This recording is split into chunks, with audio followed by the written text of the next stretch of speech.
आप डबवाली जो नशे का अपराध का अड्डा बन चुका है, उसके साथ साथ इतनी भौगोलिक दूरी है, ये काफ़ी है डबवाली को जिला मुख्यालय बनाने के लिए।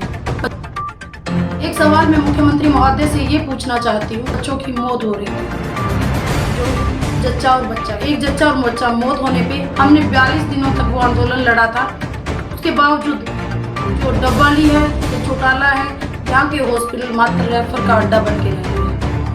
सरकार ने दावा किया था किसानों की फसल का एक एक दाना खरीदा जाएगा। अभी डबवाली में कुछ दिन पहले जो सरसों की खरीद 30 से 40% के करीब हुई है, क्यों अभी तक कभी मॉइस्चराइजर के नाम पे, कभी तेल की कमी के नाम पे, कभी पंजीकरण के नाम पे किसानों की फसल सड़कों पे बर्बाद हो रही है? क्यों किसानों को ये सब खेती जो फैमिली आईडी के नाम पे, फैमिली आईडी में गड़बड़ी तो आती है तो प्रशासनिक कारणों से, उसके कारण जो आम जनता के उनके राशन कार्ड कट रहे हैं, उनकी पेंशन काटी जा रही है।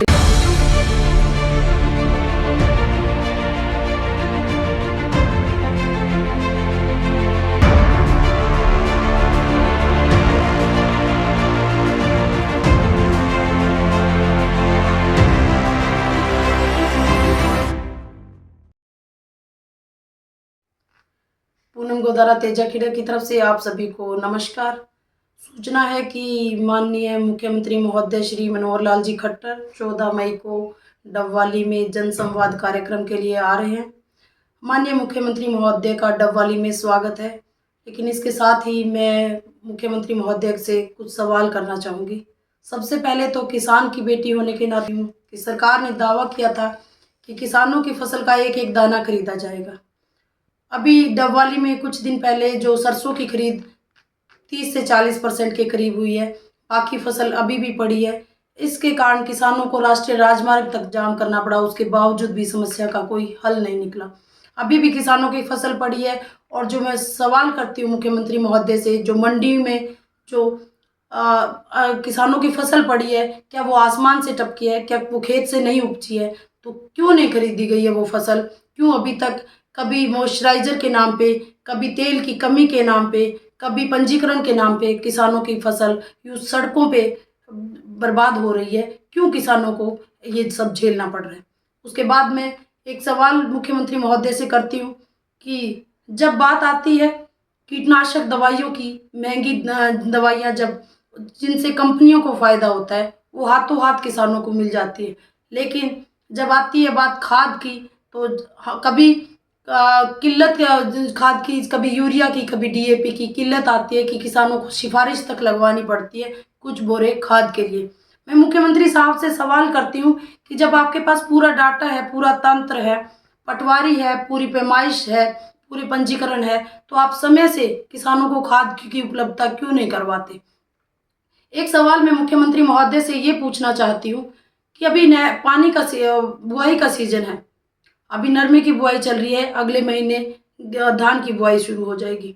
मैं पूछना चाहती हूँ मुख्यमंत्री महोदय से कि नहरें तो हैं लेकिन नहरों में पानी नहीं है, किसान बेचारा क्या करेगा? कैसे वो अपनी बुआई करेगा? डबवाली में कुछ गांव में तो, कालवाना के इधर कुछ गांव में तो हालत ये है कि पीने तक का पानी नहीं है। ये अखबारों की सुर्खियां बनती जा रही है कि जो लोग हैं वो पानी की जो गंदे पानी के कारण बीमार हो रहे हैं लगातार। तो आप पीने का पानी नहीं है तो नहरों में पानी सिंचाई का कहाँ से होगा? ये आप उपलब्ध क्यों नहीं करवाते हैं? जो एक मैं सवाल पूछती हूँ कि जब किसान अपनी फसलों का अवशेष जलाते हैं तो सरकार उनके पास ड्रोन कैमरे की पैमाइश के नाम पे जुर्माना वसूलने चली जाती है।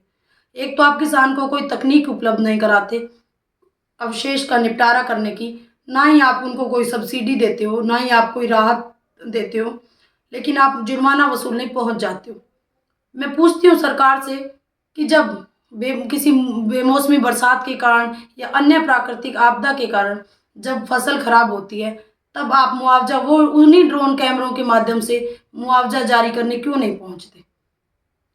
उसके बाद मैं एक सवाल करती हूँ मुख्यमंत्री महोदय से डबवाली के जो स्वास्थ्य व्यवस्था की।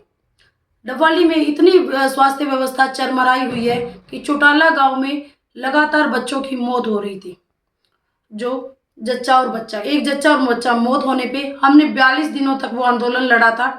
उसके बावजूद जो डबवाली है, चाहे चौटाला है, यहाँ के हॉस्पिटल मात्र रेफर का अड्डा बन के रह गए हैं। क्यों नहीं? यहाँ पे ना तो अल्ट्रासाउंड मशीन्स है, ना कोई गायनी है, ना कोई प्रॉपर स्टाफ है। सारे पद खाली पड़े हैं। अगर हॉस्पिटल है तो वहाँ की खबरें भी आती है कि स्टाफ मौजूद नहीं है। तो ये लचर व्यवस्था कब तक? उसके साथ ही मैं एक सवाल करूंगी कि जो फैमिली आईडी के नाम पे, फैमिली आईडी में गड़बड़ी जो आधी तो प्रशासनिक कारणों से है, उसके कारण जो आम जनता के हैं उनके राशन कार्ड कट रहे हैं, उनकी पेंशन काटी जा रही है, और उनकी इसीलिए उनको इतनी परेशानी आ रही है कि मैं पूछती हूँ सरकार से कि थोड़ी बोटी गड़बड़ी के कारण आप झट से राशन कार्ड की सुविधा काट देते हो, पेंशन की सुविधा काट देते हो, लेकिन जब पात्र है उनकी ऑटोमेटिक बन के क्यों नहीं आती? क्यों आप गांव गांव में कैंप नहीं लगाते? आप अपने प्रशासन तंत्र को लोगों की जो जो ये कमियां हैं इनको दूर करने के लिए क्यों नहीं भेजते? लोगों को चक्कर काटने पड़ते हैं इतने, उसके बावजूद भी उनकी समस्या का हल नहीं हो रहा। एक सवाल करती हूँ मैं मुख्यमंत्री महोदय का कि जो डबवाली का जो एक जो डबवाली का जिला मुख्यालय है सिरसा, वहाँ से जो आखिरी छोर के गांव की दूरी 80 किलोमीटर है। जो लोगों को अपने प्रशासनिक काम के लिए, अन्य काम के लिए जिला मुख्यालय में जाना पड़ता है। तो आप ये बताइए कि आप डबवाली जो नशे का, अपराध का अड्डा बन चुका है, उसके साथ साथ इतनी भौगोलिक दूरी है, ये काफ़ी है डबवाली को जिला मुख्यालय बनाने के लिए। पुलिस मुख्यालय कि हम सिर्फ पुलिस मुख्यालय नहीं, प्रॉपर जिला मुख्यालय बनाने की डबवाली को मांग करते हैं।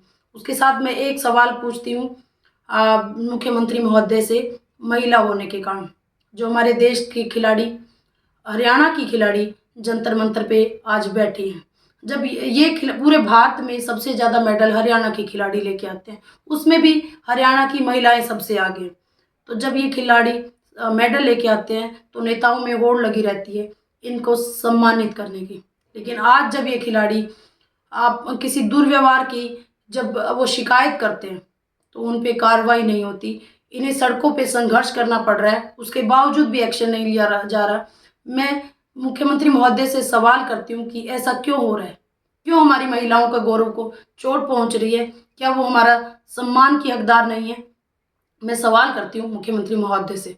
इसके बाद एक कहूँगी कि जो शिक्षा व्यवस्था है, हमारी जो अभी स्कूल है, सरकारी स्कूल बहुत सारे मर्ज किए गए हैं। पिछले दिनों ही 108 से ज़्यादा स्कूल मर्ज किए गए हैं, क्योंकि उनकी कुछ तो भौगोलिक दूरी के नाम पे, कुछ स्टाफ न होने के कारण।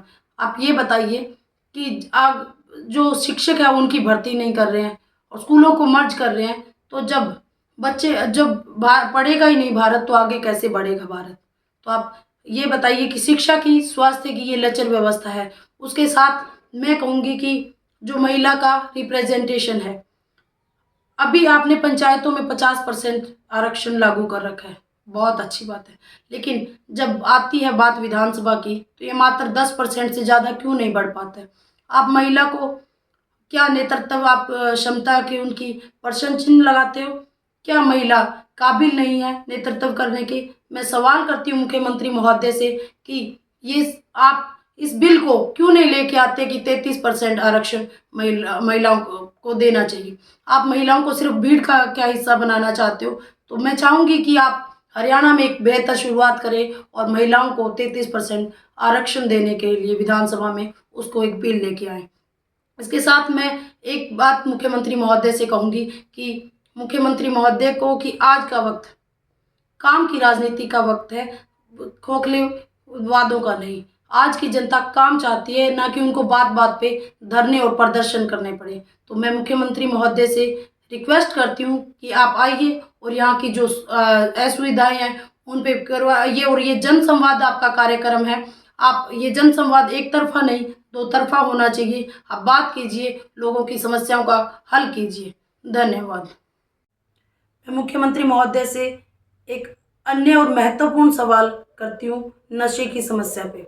डबवाली नशे का गढ़ बन चुका है। यहाँ 12-13 साल से लेके 50-60 साल तक का उम्र दराज इंसान भी नशे की गिरफ्त में जा रहा है। अभी जो खबर है, पिछले 10 दिनों के अंदर एक पिता और पुत्र की नशे के कारण मौत हो चुकी है। डबवाली में रोजाना खबरें आती है कि युवाओं की लगातार मौत हो रही है। कोई भी दिन ऐसा नहीं जाता जिस दिन किसी नशे से मौत की खबर ना आए। नशा डबवाली को लील रहा है। सरकार के पास पूरा प्रशासन तंत्र है, सरकार के पास पुलिस है इसे रोकने के लिए, और निवारक केंद्र है, नशा मुक्ति केंद्र है। तो मैं सरकार से अपील करती हूँ कि इस पे रोक लगाई जाए, और सरकार से ये सवाल भी करती हूँ कि ये क्यों नहीं हो रहा काम, क्यों डबवाली दिन ब दिन नशे की गिरफ्त में जा रहा है। तो और इसके साथ मैं कहूँगी मुख्यमंत्री महोदय से कि आप डबवाली में जन संवाद कार्यक्रम के लिए आ रहे हो, लेकिन ये संवाद एक तरफा नहीं, दो तरफा होना चाहिए। इसमें सही मायनों में लोगों की बात सुनी जाए और उनको अमल में लाया जाए। वर्तमान दौर खोखले जो वादों की राजनीति का नहीं, काम की राजनीति का है। अब लोग उन्हें ही पसंद करते हैं जो काम की राजनीति करते हैं। इसलिए मैं मुख्यमंत्री महोदय से अपील करती हूँ कि आप सिर्फ वादे न करिए, काम करिए, और लोगों के ताकि लोगों को अपनी छोटी छोटी बातों के लिए, छोटे छोटे कामों के लिए धरने प्रदर्शन ना करने पड़े। सरकार सुनवाई करे और लोगों की समस्याओं को निपटाए। मैं उम्मीद करती हूँ कि मुख्यमंत्री महोदय मेरे इन सवालों का जवाब देंगे और इन समस्याओं को हल करेंगे। धन्यवाद। मैं मुख्यमंत्री महोदय से सवाल करती